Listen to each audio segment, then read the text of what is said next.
ভাই দাঁড়াও দাঁড়াও দাঁড়াও, আগে নওশাদ সিদ্দিকী ভাইজানের কথাটা শুনে যাও। যদি ভালো লাগে ভিডিওটা সবার কাছে শেয়ার করবেন। আগে কথাটা শুনে যাও।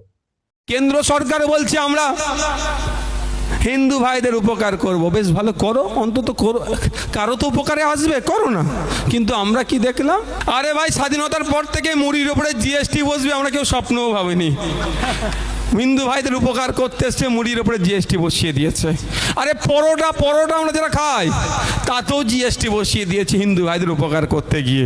আর হিন্দু ভাইদের উপকার করতে করতে করতে কি দেখলাম? অমিত শাহজির ছেলে জয় শাহজি এমন টেকনিকে ব্যবসা করলো, প্রায় 12,000 গুণ বৃদ্ধি পেয়ে গেল। আর আমাদের পাড়ার হিন্দু ভাইটা সে ক্রমশ আরো পিছিয়ে গেল।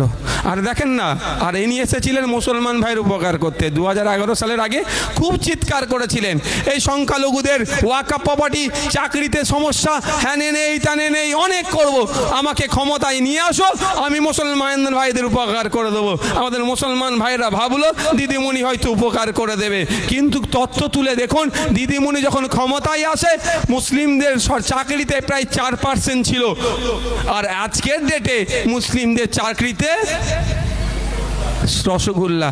এত উপকার করে দিয়েছে। এই দিদির ভাইপো বড় বাড়ি বানিয়ে নিয়েছেন, আমেরিকাতে চোখের চিকিৎসা করতে যাচ্ছেন। আর যাদের উপকার করতে আসলো তারা ব্লক হসপিটালেও চিকিৎসাটা ঠিকঠাক পাচ্ছে না। উপকার করতে এসেছে তো মুসলমানের।